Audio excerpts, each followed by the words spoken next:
Back to news. Congress BJP ప్రభుత్వాలు అడ్డగోలు హామీలిచ్చి ప్రజలను మభ్యపెడుతున్నాయని జగిత్యాల ఎమ్మెల్యే డాక్టర్ సంజయ్ కుమార్ అన్నారు. సారంగపూర్ మండలం లక్ష్మీదేవిపల్లి గ్రామ ఉపాధి హామీ కూలీలను కలిసి బీఆర్ఎస్ నిజామాబాద్ పార్లమెంట్ అభ్యర్థి బాజిరెడ్డి గోవర్ధన్ని గెలిపించాలని కోరారు. కాంగ్రెస్ ప్రభుత్వం ఇచ్చిన హామీ మేరకు ఉపాధి హామీ కూలీల వేతనం పెంచే వరకు పోరాడతామన్నారు.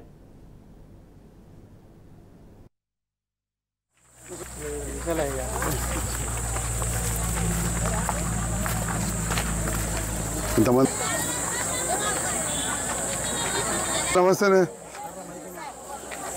నమస్తే నమస్తే నమస్కారం. బాగున్నారా? చేసాను అంతా మంచిదేనా? నమస్కారం. మరి నన్ను గెలిపించారు అందరూ.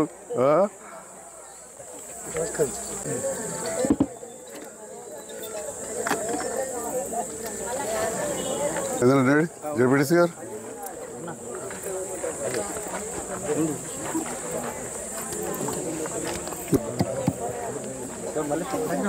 లక్ష్మీదేవిపల్లి ఇవ్వాలేమన్నా అడిగినావా? అడగకముందే పెళ్ళికి ₹1,00,000 ఇవ్వని అడిగినావా? మనం అడగలే. కేసీఆర్ కిట్ ఇవ్వని అడిగినావా? అడగలే. సర్కార్ బల్ల సన్నబియ్యం పెట్టమని చెప్పి మీరు అడిగినరా?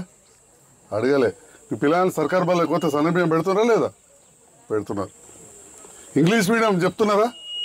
మునుపు ప్రైవేట్లకు పంపుదురు, ఇవాళ మనకు అనే ఇంగ్లీష్ మీడియం పెడుతుంది.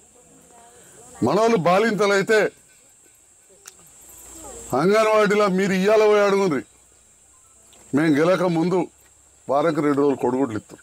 ఇప్పుడు ప్రతిరోజు కొడుగుడ్డు ఇచ్చి బలమైన ఆహారం ఇస్తున్న మాట వాస్తవం కాదా? ఎండకు నెరివాడుతున్నారు, ₹200 అదో ఇదో ఇస్తారు. మరి ఇది కూడా సాల్తలేదని చెప్పినాం. మేము కూడా పెంచుతామన్నాం. ఇక కాంగ్రెస్ నాయకులు అయితే వాళ్ళ మహాలక్ష్మి పథకాన్ని పెట్టారు, ఒక ఉచిత బస్సు పెట్టారు. అది గిట్ల పోయే బస్సు ఇప్పుడు వంగి నడుతున్నది. లోడ్ ఎక్కువైపోయి గిట్ల